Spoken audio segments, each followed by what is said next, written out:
اللہ اس بات کو پسند نہیں فرماتا کہ کوئی کسی کو علانیہ برا کہے مگر وہ جو مظلوم ہو، اور اللہ سب کچھ سنتا ہے، جانتا ہے۔ اگر تم لوگ بھلائی کھلم کھلا کرو گے یا چھپا کر یا برائی سے درگزر کرو گے تو اللہ بھی معاف کرنے والا ہے، صاحب قدرت ہے۔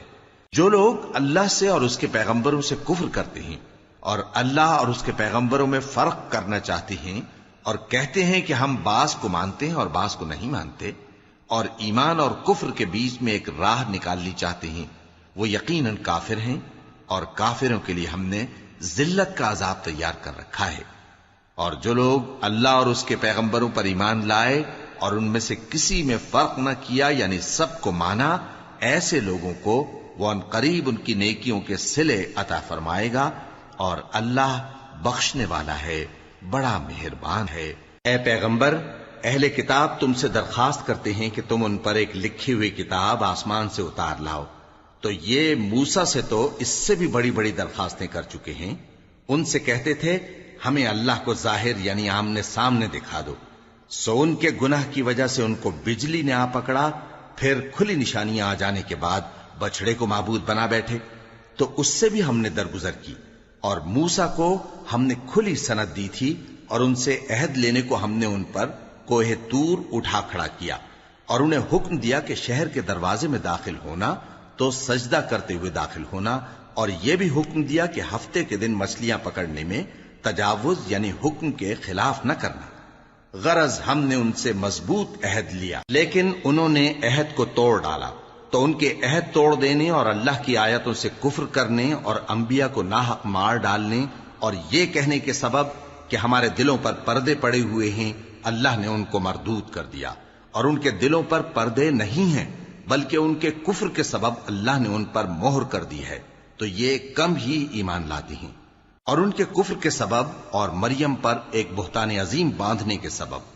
اور یہ کہنے کے سبب کہ ہم نے مریم کے بیٹے عیسیٰ مسیح کو جو اللہ کے پیغمبر کہلاتے تھے قتل کر دیا ہے، اللہ نے ان کو ملعون کر دیا، حالانکہ انہوں نے عیسیٰ کو قتل نہیں کیا اور نہ انہیں سولی پر چڑھا پائے، لیکن ان لوگوں کو ان کی سی صورت معلوم ہوئی۔ اور جو لوگ ان کے بارے میں اختلاف کرتے ہیں وہ ان کے حال سے شک میں پڑے ہوئے ہیں، اور گمان پر چلنے کے سوا ان کو اس کا مطلق علم نہیں۔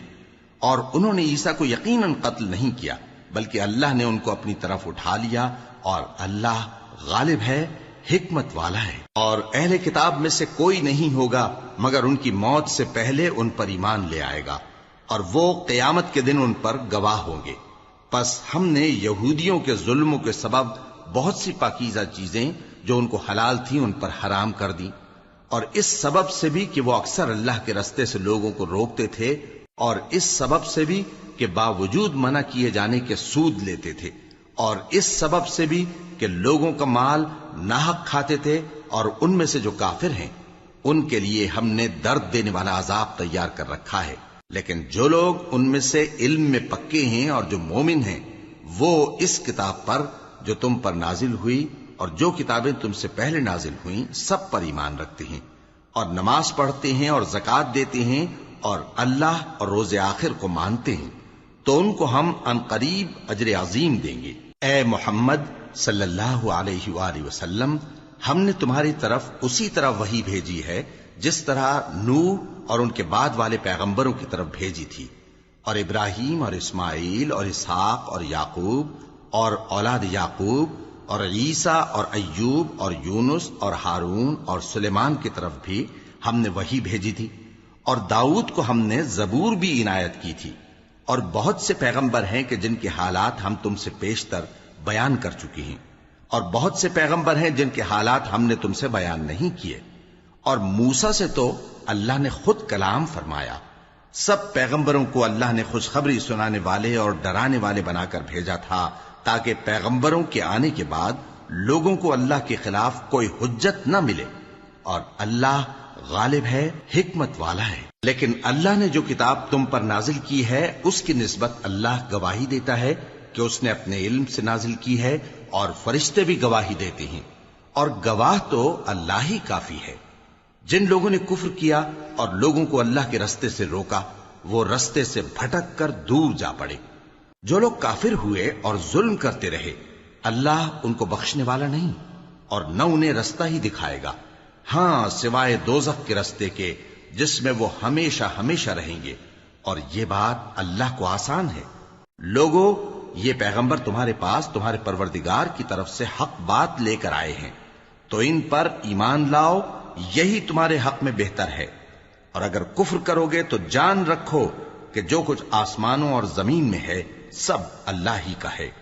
اور اللہ سب کچھ جاننے والا ہے، حکمت والا ہے۔ اے اہل کتاب، اپنے دین کی بات میں حد سے نہ بڑھو، اور اللہ کے بارے میں حق کے سوا کچھ نہ کہو۔ مسیح یعنی مریم کے بیٹے عیسیٰ بس اللہ کے رسول ہی تھے، اور اس کا خاص حکم تھے جو اس نے مریم کی طرف بھیجا تھا، اور اس کی طرف سے ایک روح تھے، تو اللہ اور اس کے رسولوں پر ایمان لاؤ، اور یہ نہ کہو کہ خدا تین ہیں۔ اس اعتقاد سے باز آؤ کہ ایسا کرنا تمہارے حق میں بہتر ہے۔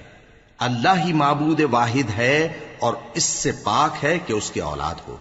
جو کچھ آسمانوں میں اور جو کچھ زمین میں ہے سب اسی کا ہے، اور اللہ ہی کارساز کافی ہے۔ مسیح اس بات سے عار نہیں رکھتے کہ اللہ کے بندے ہوں، اور نہ مقرب فرشتے عار رکھتے ہیں، اور جو شخص اللہ کا بندہ ہونے کو موجب عار سمجھے اور سرکشی کرے تو اللہ سب لوگوں کو اپنے پاس جمع کر لے گا۔ اب جو لوگ ایمان لائے اور نیک کام کرتے رہے وہ ان کو ان کا پورا پورا بدلہ دے گا، اور اپنے فضل سے کچھ زیادہ بھی عنایت کرے گا، اور جنہوں نے بندہ ہونے سے عار و انکار اور تکبر کیا تو ان کو وہ تکلیف دینے والا عذاب دے گا،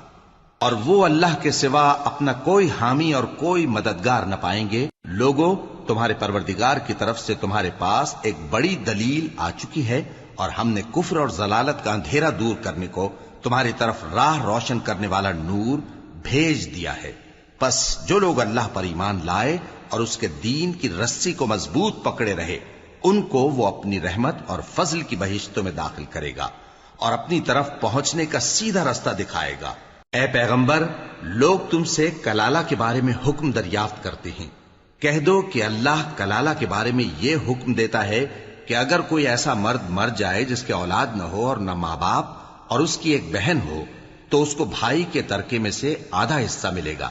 اور اگر بہن مر جائے اور اس کے اولاد نہ ہو تو اس کے تمام مال کا وارث بھائی ہوگا،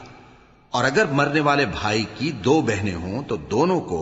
بھائی کے ترکے میں سے 2/3، اور اگر بھائی اور بہن یعنی مرد اور عورتیں ملے جلے وارث ہوں تو مرد کا حصہ 2 عورتوں کے حصے کے برابر ہے۔ یہ احکام اللہ تم سے اس لیے بیان فرماتا ہے کہ بھٹکتے نہ پھرو، اور اللہ ہر چیز سے خوب واقف ہے۔ شروع اللہ کا نام لے کر جو بڑا مہربان نہایت رحم والا ہے۔ اے ایمان والو، اپنے معاہدوں کو پورا کرو۔ تمہارے لیے چرنے والے مویشی حلال کر دیے گئے ہیں بجز ان کے جو تمہیں پڑھ کر سنائے جاتے ہیں، مگر حالت احرام میں شکار کو حلال نہ جاننا۔ اللہ جیسا چاہتا ہے حکم دیتا ہے۔ مومنوں، اللہ کے نام کی چیزوں کی بے حرمتی نہ کرنا، اور نہ ادب کے مہینے کی، اور نہ قربانی کے جانوروں کی، اور نہ ان جانوروں کی جو اللہ کی نذر کر دیے گئے ہوں کہ جن کے گلوں میں پٹے پڑے ہوں، اور نہ ان لوگوں کی جو حرمت والے گھر یعنی بیت اللہ کو جا رہے ہوں، اپنے پروردگار کے فضل اور اس کی خوشنودی کے طلبگار بنے ہوئے۔ اور جب احرام اتار دو تو پھر اختیار ہے کہ شکار کرو، اور کچھ لوگوں کی دشمنی اس وجہ سے کہ انہوں نے تم کو مسجد حرام سے روکا تھا تمہیں اس بات پر آمادہ نہ کر دے کہ تم زیادتی کرنے لگو۔ اور دیکھو، نیکی اور پرہیزگاری کے کاموں میں ایک دوسرے کی مدد کیا کرو، اور گناہ اور ظلم کی باتوں میں کسی کے ساتھ تعاون نہ کرو، اور اللہ سے ڈرتے رہو۔ کچھ شک نہیں کہ اللہ کا عذاب سخت ہے۔ تم پر مرا ہوا جانور اور بہتا لہو اور سور کا گوشت، اور جس چیز پر اللہ کے سوا کسی اور کا نام پکارا جائے، اور جو جانور گلا گھٹ کر مر جائے، اور جو چوٹ لگ کر مر جائے، اور جو گر کر مر جائے، اور جو سینگ لگ کر مر جائے، یہ سب حرام ہیں۔ اور وہ جانور بھی جس کو درندے پھاڑ کھائیں، مگر جس کو تم مرنے سے پہلے ذبح کر لو، اور وہ جانور بھی جو غیر اللہ کے آستانے پر ذبح کیا جائے، اور یہ بھی کہ پانسوں سے قسمت معلوم کرو۔ یہ سب گناہ کے کام ہیں۔ آج کافر تمہارے دین سے نا امید ہو گئے ہیں تو ان سے مت ڈرو، اور مجھی سے ڈرتے رہو۔ آج میں نے تمہارے لیے تمہارا دین کامل کر دیا ہے، اور اپنی نعمتیں تم پر پوری کر دی، اور تمہارے لیے اسلام کو بطور دین پسند کر لیا۔ ہاں، جو شخص بھوک میں ناچار ہو جائے بشرطے کہ گناہ کی طرف مائل نہ ہو تو اللہ بخشنے والا ہے، بڑا مہربان ہے۔ اے نبی، تم سے پوچھتے ہیں کہ کون کون سی چیزیں ان کے لیے حلال ہیں۔ ان سے کہہ دو کہ سب پاکیزہ چیزیں تم کو حلال ہیں، اور وہ شکار بھی حلال ہے جو تمہارے لیے ان شکاری جانوروں نے پکڑا ہو جن کو تم نے سدھا رکھا ہو، اور جس طریق سے اللہ نے تمہیں شکار کرنا سکھایا ہے اس طریق سے تم نے ان کو سکھایا ہو۔ تو جو شکار وہ تمہارے لیے پکڑ رکھیں اس کو کھا لیا کرو، اور شکاری جانوروں کے چھوڑتے وقت اللہ کا نام لے لیا کرو، اور اللہ سے ڈرتے رہو، بے شک اللہ جلد حساب لینے والا ہے۔ آج تمہارے لیے سب پاکیزہ چیزیں حلال کر دی گئیں، اور اہل کتاب کا کھانا بھی تم کو حلال ہے اور تمہارا کھانا ان کو حلال ہے، اور پاک دامن مومن عورتیں اور پاک دامن اہل کتاب عورتیں بھی حلال ہیں، جبکہ ان کا مہر انہیں دے دو، اور نکاح سے عفت قائم رکھنی مقصود ہو، نہ کہ کھلی بدکاری کرنی اور نہ چھپی دوستی کرنی۔ اور جو شخص ایمان کا منکر ہوا اس کے عمل ضائع ہو گئے اور وہ آخرت میں نقصان پانے والوں میں ہوگا۔ مومنو، جب تم نماز پڑھنے کا قصد کیا کرو تو اپنے منہ اور کوہنیوں تک ہاتھ دھو لیا کرو، اور سر کا مسح کر لیا کرو، اور ٹخنوں تک پاؤں دھو لیا کرو، اور اگر جنابت کی حالت میں ہو تو نہا کر پاک ہو جایا کرو، اور اگر بیمار ہو یا سفر میں ہو یا کوئی تم میں سے بیت الخلا سے ہو کر آیا ہو یا تم نے عورتوں سے مقاربت کی ہو، پھر تمہیں پانی نہ مل سکے تو پاک مٹی لو اور اس سے منہ اور ہاتھوں کا مسح یعنی تیمم کر لو۔ اللہ تم پر کسی طرح کی تنگی نہیں کرنا چاہتا، بلکہ یہ چاہتا ہے کہ تمہیں پاک کرے اور اپنی نعمتیں تم پر پوری کرے تاکہ تم شکر کرو۔ اور اللہ نے جو تم پر احسان کیے ہیں ان کو یاد رکھو، اور اس کے عہد کو بھی جس کا تم سے قول لیا تھا، یعنی جب تم نے کہا تھا کہ ہم نے اللہ کا حکم سن لیا اور قبول کیا۔ اور اللہ سے ڈرو، کچھ شک نہیں کہ اللہ دلوں کی باتوں تک سے واقف ہے۔ اے ایمان والو، اللہ کے لیے انصاف کی گواہی دینے کے لیے کھڑے ہو جایا کرو، اور کچھ لوگوں کی دشمنی تم کو اس بات پر آمادہ نہ کر دے کہ انصاف ہی نہ کرو۔ انصاف کیا کرو کہ یہی پرہیزگاری کی بات ہے، اور اللہ سے ڈرتے رہو، کچھ شک نہیں کہ اللہ تمہارے سب اعمال سے خبردار ہے۔ جو لوگ ایمان لائے اور نیک کام کرتے رہے ان سے اللہ نے وعدہ فرمایا ہے کہ ان کے لیے بخشش اور اجر عظیم ہے، اور جنہوں نے کفر کیا اور ہماری آیتوں کو جھٹلایا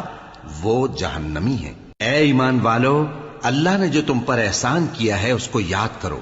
جب کچھ لوگوں نے ارادہ کیا کہ تم پر دست درازی کریں تو اس نے ان کے ہاتھ تم سے روک دیے، اور اللہ سے ڈرتے رہو، اور مومنوں کو تو اللہ ہی پر بھروسہ رکھنا چاہیے۔ اور اللہ نے بنی اسرائیل سے اقرار لیا تھا اور ان میں ہم نے 12 سردار مقرر کیے تھے، اور اللہ نے فرمایا کہ میں تمہارے ساتھ ہوں اگر تم نماز پڑھتے اور زکوٰۃ دیتے رہو گے اور میرے پیغمبروں پر ایمان رکھو گے اور ان کی مدد کرتے رہو گے اور اللہ کو قرض حسن دو گے تو میں تم سے تمہارے گناہ دور کر دوں گا اور تم کو بہشتوں میں داخل کروں گا جن کے نیچے نہریں بہ رہی ہیں۔ پھر جس نے اس کے بعد تم میں سے کفر کیا تو وہ سیدھے رستے سے بھٹک گیا۔ پس ان لوگوں کے عہد توڑ دینے کے سبب ہم نے ان پر لعنت کی اور ان کے دلوں کو سخت کر دیا۔ یہ لوگ کلمات کتاب کو اپنے مقامات سے بدل دیتے ہیں، اور جن باتوں کی ان کو نصیحت کی گئی تھی ان کا بھی ایک حصہ فراموش کر بیٹھے، اور تھوڑے آدمیوں کے سوا ہمیشہ تم ان کی ایک نہ ایک خیانت کی خبر پاتے رہتے ہو، سو انہیں معاف رکھو اور ان سے درگزر کرو۔ اللہ احسان کرنے والوں کو دوست رکھتا ہے۔ اور جو لوگ کہتے ہیں کہ ہم نصارہ ہیں، ہم نے ان سے بھی عہد لیا تھا، مگر انہوں نے بھی اس نصیحت کا جو ان کو کی گئی تھی ایک حصہ فراموش کر دیا، تو ہم نے ان میں قیامت تک کے لیے دشمنی اور کینہ ڈال دیا، اور جو کچھ وہ کرتے رہے اللہ عنقریب ان کو اس سے آگاہ کر دے گا۔ اے اہل کتاب، تمہارے پاس ہمارے پیغمبر آخر الزماں آ گئے ہیں کہ جو کچھ تم کتاب الہی میں سے چھپاتے تھے وہ اس میں سے بہت کچھ تمہیں کھول کھول کر بتا دیتی ہیں اور تمہارے بہت سے قصور معاف کر دیتی ہیں۔ بے شک تمہارے پاس اللہ کی طرف سے نور اور روشن کتاب آ چکی ہے جس سے اللہ اپنی رضا پر چلنے والوں کو سلامتی کے رستے دکھاتا ہے اور اپنے حکم سے انہیں اندھیروں سے نکال کر روشنی کی طرف لے جاتا اور ان کو سیدھے رستے پر چلاتا ہے۔ جو لوگ کہتے ہیں کہ اللہ جو ہے وہی مسیح ابن مریم ہے وہ بے شک کافر ہیں۔ ان سے کہہ دو کہ اگر اللہ عیسیٰ ابن مریم کو اور ان کی والدہ کو اور جتنے لوگ زمین میں ہیں سب کو ہلاک کرنا چاہے تو اس کے آگے کس کی پیش چل سکتی ہے؟ اور آسمان اور زمین اور جو کچھ ان دونوں کے درمیان ہے سب پر اللہ ہی کی حکومت ہے. وہ جو چاہتا ہے پیدا کرتا ہے اور اللہ ہر چیز پر پورا قادر ہے. اور یہود اور نصارہ کہتے ہیں کہ ہم اللہ کے بیٹے اور اس کے پیارے ہیں. کہو کہ پھر وہ تمہارے گناہوں کے سبب تمہیں عذاب کیوں دیتا ہے؟ نہیں، بلکہ تم اس کی مخلوقات میں دوسروں کی طرح کے انسان ہو. وہ جسے چاہے بخشے اور جسے چاہے عذاب دے. اور آسمان اور زمین اور جو کچھ ان دونوں کے درمیان ہے سب پر اللہ ہی کی حکومت ہے اور سب کو اسی کی طرف لوٹ کر جانا ہے. اے اہل کتاب، پیغمبروں کے آنے کا سلسلہ جو ایک عرصے تک منقطع رہا، تو اب تمہارے پاس ہمارے پیغمبر آ گئے ہیں جو تم سے ہمارے احکام بیان کرتے ہیں، تاکہ تم یہ نہ کہو کہ ہمارے پاس کوئی خوشخبری یا ڈر سنانے والا نہیں آیا. سو اب تمہارے پاس خوشخبری اور ڈر سنانے والے آ گئے ہیں، اور اللہ ہر چیز پر قادر ہے. اور جب موسیٰ نے اپنی قوم سے کہا کہ بھائیو، تم پر اللہ نے جو احسان کیے ہیں ان کو یاد کرو، کہ اس نے تم میں پیغمبر پیدا کیے اور تمہیں بادشاہ بنایا اور تم کو اتنا کچھ عنایت کیا کہ اہل عالم میں سے کسی کو نہیں دیا.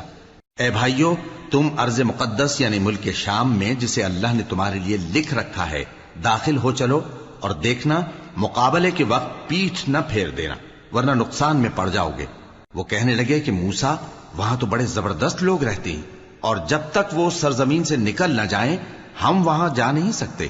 ہاں، اگر وہ وہاں سے نکل جائیں تو ہم جا داخل ہوں گے. جو لوگ اللہ سے ڈرتے تھے ان میں سے دو شخص جن پر اللہ کی عنایت تھی کہنے لگے کہ ان لوگوں پر دروازے کے رستے سے حملہ کر دو، پھر جب تم دروازے میں داخل ہو گئے تو فتح تمہاری ہے، اور اللہ ہی پر بھروسہ رکھو اگر تم واقعی ایمان والے ہو. وہ بولے کہ موسیٰ، جب تک وہ لوگ وہاں ہیں ہم کبھی وہاں نہیں جانے کے. اگر لڑنا ہی ضرور ہے تو تم اور تمہارا رب دونوں جاؤ اور لڑو، ہم تو یہیں بیٹھے رہیں گے. موسیٰ نے اللہ سے التجا کی کہ پروردگار، میں اپنے اور اپنے بھائی کے سوا اور کسی پر اختیار نہیں رکھتا، سو تو ہم میں اور ان نافرمان لوگوں میں جدائی کر دے.